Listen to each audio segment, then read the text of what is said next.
Price lord. ಕ್ರಿಸ್ತೇಸುವಿನ ಮಹಿಮೆಯುಳ್ಳ ನಾಮದಲ್ಲಿ ನಿಮ್ಮೆಲ್ಲರಿಗೂ ನಮ್ಮ ಜೀಸಸ್ ಲವ್ಸ್ ಪ್ರೈಮ್ ಮಿನಿಸ್ಟ್ರೀಸ್ ಮೂಲಕ ವಂದನೆಗಳನ್ನ ಸಲ್ಲಿಸ್ತಾ ಇದ್ದಾನೆ. ದೇವರು ನಮ್ಮನ್ನು ಪ್ರೀತಿಸಿ ಮತ್ತೊಂದು ನೂತನ ದಿನವನ್ನು ಏರ್ಪಡಿಸಿ ಕೊಟ್ಟಿದ್ದಾರೆ. ಹಲ್ಲೆಲೂಯಾ. ಕಳೆದ ರಾತ್ರಿಯೆಲ್ಲ ಸುಖ ನಿದ್ರೆಯನ್ನು ಒದಗಿಸಿಕೊಟ್ಟು ಮುಂಚಾನೆಗೆ ನಾವು ಆತನ ಒಂದು ಸ್ವರವನ್ನು ಕೇಳಿಸಿಕೊಳ್ಳುವಂತ ಕೃಪೆ ದೇವರು ಒದಗಿಸಿಕೊಟ್ಟಿದ್ದಾರೆ. ಆಮೇನ್. ದೇವರಿಗೆ ಸ್ತೋತ್ರ. ನಾವೆಷ್ಟೋ ಧನ್ಯರಾಗಿದ್ದೇವೆ ಪ್ರಿಯರೇ. ಎಷ್ಟೋ ಜನಕ್ಕೆ ಈ ಒಂದು ಧನ್ಯತೆ ಇಲ್ಲ. ನಮ್ಮನ್ನ ಪ್ರೀತಿಸುವಂತ ದೇವರು ನಮಗೆ ಆ ಧನ್ಯತೆ ಕೊಟ್ಟಿದ್ದಾರೆ. ಆಮೇನ್. ಅದಕ್ಕಾಗಿ ದೇವಾದಿ ದೇವರಿಗೆ ನಾನು ಮಹಿಮೆನ ಸಲ್ಲಿಸುವಳಾಗಿದ್ದೇನೆ. ಹಾಗೆ ದೇವರು ನಮಗಾಗಿ ಈ ದಿನ ಏರ್ಪಡಿಸಿಕೊಟ್ಟಂತ ವಾಗ್ದಾನ ವಾಕ್ಯವನ್ನ ನಾವು ಧ್ಯಾನಿಸೋಣ. ರೋಮಾಪುರದವರಿಗೆ ಬರೆದ ಪತ್ರಿಕೆ 12ನೇ ಅಧ್ಯಾಯ 12ನೇ ವಚನ. ಉಪದ್ರವದಲ್ಲಿ ಸೈರಣೆ ಉಳ್ಳವರಾಗಿರ್ರಿ, ಬೇಸರಗೊಳ್ಳದೆ ಪ್ರಾರ್ಥನೆ ಮಾಡಿರಿ. ಆಮೇನ್. Hallelujah.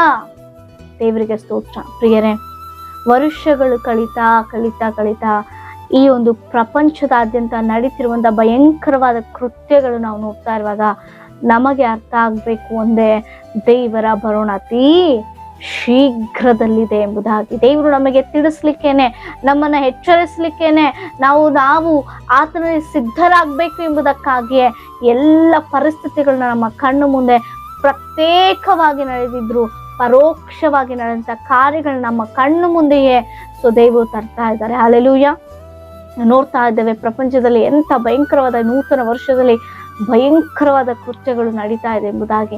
Flight bust ಆಗುವಂಥದ್ದಾಗಿರ್ಬೋದು, loss Angeles ಅಲ್ಲಿ ಬೆಂಕಿಯಿಂದ ಆ ದೇಶವೇ ಹೊತ್ತು ಹುರಿತಾ ಇರುವಂಥದ್ದಾಗಿರ್ಬೋದು, ಅನೇಕವಾದ ಇಂಥ ಭಯಂಕರ ಸ್ಥಿತಿಗತಿಗಳನ್ನ ನೋಡ್ತಾ ಇದ್ದೇವೆ. ಆದ್ರೆ ದೇವರು ಹೇಳ್ತಾ ಇದ್ದಾರೆ, ಲೋಕದಲ್ಲಿ ಅನೇಕ ಉಪದ್ರವಗಳು ಬರಬಹುದು. ಅಂತ ಉಪದ್ರವದಲ್ಲಿ ನಾವು ಸೈರಣೆ ಉಳ್ಳವರಾಗಿ, ಧೈರ್ಯ ಉಳ್ಳವರಾಗಿ, ಸ್ಥಿರ ಚಿತ್ತರಾಗಿ, ದೃಢಗೆಡದಂತೆ ನಾವು ಧೈರ್ಯವಾಗಿ ಇರಬೇಕೆಂಬುದಕ್ಕಾಗಿ ಒಬ್ಬ ವೀರನು, ಒಬ್ಬ ಸೈನಿಕನು ಒಂದು ಶತ್ರುವು ಬರ್ತಾ ಇದ್ದಾನೆ ಅಂದ್ರೆ ಆ ಸೈನಿಕನ ಏನ್ ಮಾಡ್ತಾರೆ ಪ್ರಿಯರೇ, ಆ ಯುದ್ಧವೀರನ್ ಏನ್ ಮಾಡ್ತಾನೆ, ಆತನನ್ನ ಜಯಿಸ್ಲಿಕ್ಕೆ ಮುಂದಾಗ್ತಾನೆ. ಎಲ್ಲ ಸರ್ವಾಧಗಳನ್ನ ಧರಿಸಿಕೊಳ್ತಾನೆ, ಸಿದ್ಧನಾಗಿರ್ತಾನೆ. ಯಾವ ಕ್ಷಣದಲ್ಲಿ ಬರ್ಬೋದೋ ಗೊತ್ತಿಲ್ಲ. ಅದೇ ರೀತಿಲಿ ನಾವು ಕೂಡ ಬರುವಂತ ಪ್ರತಿ ಪರಿಸ್ಥಿತಿಗಳು, ಉಪದ್ರವಗಳಾಗಿರ್ಬೋದು, ಭಯಂಕರವಾದ ಕಾರ್ಯಗಳಾಗಿರ್ಬೋದು, ಸಮಸ್ಯೆಗಳಾಗಿರ್ಬೋದು, ಹೋರಾಟಗಳಾಗಿರ್ಬೋದು.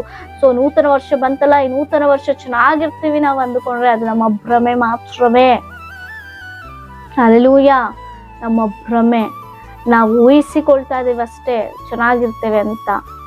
ಚೆನ್ನಾಗಿರ್ತೇವೆ. ಆದರೆ ಪರಿಸ್ಥಿತಿಗಳು ಕೂಡ ಹಾಗೆ ಬಂದಾಗ ನಾವು ಅದನ್ನು ಜಯಿಸುವಂತ ಶಕ್ತಿ ಉಳ್ಳವರಾಗಿರ್ಬೇಕು, ಜಯಶಾಲಿಗಳಾಗಿ ನಿಂತ್ಕೊಳ್ಬೇಕು. ಆಮೇನ್. ಸೈರಣೆ ಉಳ್ಳವರಾಗಿರ್ಬೇಕು ಪ್ರಿಯರೇ.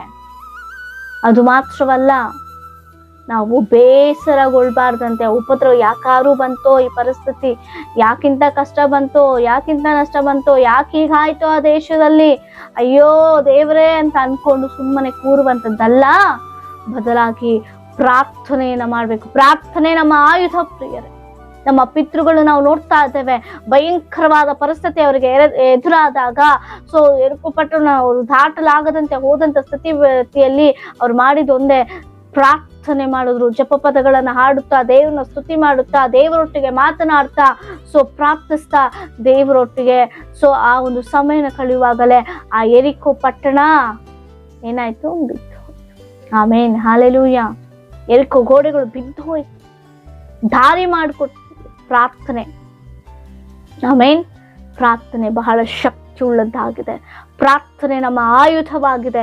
ಅನೇಕ ಸಂದರ್ಭದಲ್ಲಿ ಕುಟುಂಬದಲ್ಲಿ ಏನೋ ಒಂದು ಸಮಸ್ಯೆ ಬಂತು ಅಂದ್ರೆ ಪ್ರಾರ್ಥನೆ, ಅದುವರೆಗೂ ಕುಟುಂಬ ಪ್ರಾರ್ಥನೆ ಮಾಡ್ಕೊಳ್ಳುವಂಥವ್ರು, ಅದುವರೆಗೂ ವೈಯಕ್ತಿಕವಾದ ಪ್ರಾರ್ಥನೆ ಮಾಡ್ಕೊಳ್ಳುವಂಥವ್ರು ಆ ಸಮಸ್ಯೆಯಲ್ಲಿ ಬಿದ್ದು ಹೋಗಿ, ಸಿಕ್ಕಿ ಹೋಗಿ, ಕುಗ್ಗಿ ಹೋಗಿ ಕುಟುಂಬ ಪ್ರಾರ್ಥನೆ ಇಲ್ಲ, ವೈಯಕ್ತಿಕ ಪ್ರಾರ್ಥನೆ ಇಲ್ಲದಂತೆ ಹೋಗ್ತಾ ಇದೆ. ಎಷ್ಟು ದಿನಗಳಾಯ್ತು ಪ್ರಿಯರೇ ನಿಮ್ಮ ಕುಟುಂಬ ಪ್ರಾರ್ಥನೆ ಮಾಡಿಕೊಳ್ಳದಂತೆ? ಒಂದು ಬಾರಿ ಪರೀಕ್ಷಿಸಿಕೊಳ್ಳ್ರಿ. ನಾವೆಲ್ಲರೂ ಪರೀಕ್ಷಿಸಿಕೊಳ್ಬೇಕಾದಂತ ಸಮಯ. ಎಷ್ಟು ದಿನ ಆಯ್ತು ನಿಮ್ಮ ವೈಯಕ್ತಿಕ ಪ್ರಾರ್ಥನೆ ಏಕಾಂಗಿಯಾಗಿ ಕೂತು ದೇವರೊಟ್ಟಿಗೆ ಮಾತನಾಡದಲ್ಲೇ? ಏನೋ ಚರ್ಚೆಲ್ ಮಾಡ್ತಿದೀವಲ್ಲ, ಅವ್ರ ಜೊತೆ ಮಾಡ್ತಿದೀವಲ್ಲ, ನನ್ ಮನ್ಸಲ್ಲೇ ನಾನು ಮಾಡ್ಕೊಂತೆ, ಅದಲ್ಲ. ಒಂದು ಸಮಯ ಅಂತ ನಾವು ಕೊಡ್ಬೇಕಾಗಿದೆ. ಆಮೇನ್. ಬೇಸರಗೊಳ್ಳದೆ, ಕಷ್ಟವೋ ನಷ್ಟವೋ ದುಃಖವೋ ಸಂತೋಷವೋ ಬಾಧೆಯೋ ಆನಂದವೋ ಯಾವ ಪರಿಸ್ಥಿತಿಗಳು ಬಂದ್ರೂ ಕೂಡ ನಾವು ಕರ್ತನಲ್ಲಿ ಸಂತೋಷಿಸ್ತಾ ಆ ಒಂದು ಪ್ರಾರ್ಥನೆಯನ್ನ ನಾವು ಮಾಡ್ಬೇಕು. ಆಮೇನ್. ಹೆಚ್ಚಿಗೆ ಮರಣಕರ ವ್ಯಾಧಿ ಬಂತು, ಹಾಗಂತ ದೇವನ ಬಿಟ್ಟು ಬಿಡಲಿಲ್ಲ, ದೇವನ ದೂಷಿಸಿಲ್ಲ. ಬದಲಾಗಿ ತನ್ನ ತಪ್ಪನ್ನು ಅರಿತುಕೊಂಡವನಾಗಿ ಪಶ್ಚಾತ್ತಾಪ ಹೃದಯದಲ್ಲಿ ಆತನು ಬಂದು ಹೇಳಿದ ತಕ್ಷಣವೇ ಗೋಡೆಗಳ ಕಡೆಗೆ ತಿರುಗಿಕೊಂಡು ದೇವರನ್ನ ದೃಷ್ಟಿಸಿ ನೋಡ್ತಾ ಮೊಣಕಾಲುಗಳನ್ನು ಹಾಕಿ ಪ್ರಾರ್ಥನೆ ಮಾಡಿರುವಂಥದ್ದನ್ನು ನಾವು ನೋಡ್ತಾ, ಪ್ರಾರ್ಥನೆಯಿಂದಲೇ ಆ ಮರಣ ವ್ಯಾಧಿಯಿಂದ ಆತನು ಬಿಡುಗಡೆ ಹೊಂದಿ 15 ವರ್ಷಗಳ ಕಾಲ ಆಯುಷ್ಯನ್ನು ದೇವರು ಒದಗಿಸಿಕೊಟ್ಟು. ಹಲ್ಲೆಲೂಯಾ. ಎಸ್ತೇರಳು ಇಕ್ಕಟ್ಟಾದ ಪರಿಸ್ಥಿತಿ, ತನ್ನ ದೇಶದ ಜನರನ್ನ ಕಾಪಾಡಿಕೊಳ್ಬೇಕಾದಂತ ಪರಿಸ್ಥಿತಿ ಬಂತು. ಹಾಗಂತ ಆಕೆ ಬಿಟ್ಟು ಬಿಡಲಿಲ್ಲ. ಆಕೆ ತನ್ನ ತಾನು ತಗ್ಗಿಸಿಕೊಂಡವಳಾಗಿ 3 ದಿವಸ ಉಪವಾಸದ ಮೂಲಕ ಪ್ರಾರ್ಥನೆ ಮಾಡೋದಕ್ಕೆ ದೇಶದ ಜನರು ಜಯಿಸ್ಲಿಕ್ಕೆ ಸಾಧ್ಯ ಆಯ್ತು. ಅವರ ದೇಶದ ಜನರನ್ನ ಆಕೆ ಕಾಪಾಡಿಕೊಳ್ಳಲಿಕ್ಕೆ ಸಾಧ್ಯ ಆಯ್ತು. ನಾವೇನ್ ಈ ರೀತಿ ಎಷ್ಟೋ ಭಕ್ತರು ಪ್ರಾರ್ಥಿಸಿ ಆ ಪ್ರಾರ್ಥನೆಯ ಮೂಲಕ ಆ ಉಪದ್ರವವನ್ನ ಜಯಿಸಿರುವಂತ ನೋಡ್ತಾ ಇದ್ದೇವೆ. ನನ್ನ ದೇಶದಲ್ಲಿ ಅನೇಕ ಭಯಂಕರವಾದ ಕೃತ್ಯಗಳು ನಡೀತಿದೆ. ನಮ್ಮೆಲ್ಲರ ದೇಶದಲ್ಲಿ, ನಮ್ಮೆಲ್ಲರ ಕುಟುಂಬಗಳಲ್ಲಿ, ನಮ್ಮೆಲ್ಲರ ಪ್ರಾಂತ್ಯಗಳಲ್ಲಿ ಊಹಿಸಲಾದ ಕಾರ್ಯಗಳು ನಡೀತಾ ಇರ್ಬೋದು. ನಿಮ್ಮ ಒಂದು ಏರಿಯಾದಲ್ಲಿ ಭಯಂಕರವಾದ ಘಟನೆಗಳು ನಡೀತಾ ಇರ್ಬೋದು. ನೀವಿರುವಂತ ಒಂದು ರಾಜ್ಯದಲ್ಲೋ, ನೀವಿರುವಂತ ಜಿಲ್ಲೆಯಲ್ಲೋ, ಯಾವುದೇ ನಗರ ಆಗೋದು, ಪಟ್ಟಣ ಆಗಿರ್ಬೋದು, ಊಹಿಸಲಾದ ಕಾರ್ಯ ನಡೀತಿರೋದು. ನಮ್ಮ ಮನೇಲಿ ನಡೆದಿಲ್ವಲ್ಲ ಅನ್ನೋ ರೀತಿಯಲ್ಲಿ ನಾವು ಪಕ್ಕಕ್ಕೆ ಸರಿದುಕೊಳ್ಳುವಂತ ರೀತಿಯಲ್ಲಿ ನಾವಿರಬಾರದು. ನಾವು ದೇವರ ಮಕ್ಕಳು. ಉಪದ್ರವಗಳು ಎಲ್ಲರಿಗೂ ಬಂದ್ರು ನಮಗೆ ಬಂದ ರೀತಿಯಲ್ಲಿ ಅವ್ರಿಗಾಗಿ ನಾವು ಬೇಸರಗೊಳ್ಳದೆ ನಾವು ದೇವರ ಸಮ್ಮುಖದಲ್ಲಿ ಪ್ರಾರ್ಥನೆ ಮಾಡುವಂತವರಾಗಿದ್ದೇವೆ ಪ್ರಿಯ. ಅದೇ ದೇವರು ತಿಳಿಸ್ತಾ ಇದ್ದಾನೆ, ಉಪದ್ರವದಲ್ಲಿ ಸೈರಣೆ ಉಳ್ಳವರಾಗಿ ಬೇಸರಗೊಳ್ಳದೆ ಪ್ರಾರ್ಥನೆ ಮಾಡಿ, ಆಗ ಒಂದು ಜಯವನ್ನು ನೀವು ಕಾಣಲಿಕ್ಕೆ ಸಾಧ್ಯವಾದಾಗಿ. ಎಷ್ಟು ಜನರು ಅಕ್ಕಪಕ್ಕದವ್ರಿಗಾಗಿ, ದೇಶಕ್ಕಾಗಿ, ನಗರಕ್ಕಾಗಿ, ನಾವಿರುವಂತ ಒಂದು ಏರಿಯಕ್ಕಾಗಿ, ಅದು ದುಷ್ಟರೇ ಆಗಿರ್ಬೋದು, ಅವ್ರ ವೈರಿಯೇ ಆಗಿರ್ಬೋದು, ಅವ್ರಿಗಾಗಿ ನಾವು ಪ್ರಾರ್ಥಿಸ್ತಾ ಇದ್ದೇವೆ. ಒಂದು ಬಾರಿ ಆಲೋಚನೆ ಮಾಡೋಣ. ನಮ್ಮ ದೇಶ, ನಾವಿರುವಂತ ಸ್ಥಳ, ನಮ್ಮ ಉದ್ಯೋಗ, ನಾವು ಮಾಡುವಂತ ಉದ್ಯೋಗ ಸ್ಥಳ, ಪ್ರಾರ್ಥನೆ ಮಾಡಿ ಬೇಸರಗೊಳ್ಬೇಡ್ರಿ. ಆಮೇನ್. ಅದು ನಮಗೆ ಜಯವನ್ನು ಕೊಡುತ್ತೆ. ನಮ್ಮ ಆಧ್ಯಾತ್ಮಿಕತೆಯಲ್ಲೂ ಕೂಡ ಬಲವನ್ನು ಕೊಡುತ್ತೆ. ನಮಗೆ ಸಮಸ್ಯೆಗಳನ್ನು ನಾವು ಜಯಿಸಿ ನಿಲ್ಲಲಿಕ್ಕೆ ಸಹಾಯವಾಗುತ್ತೆ.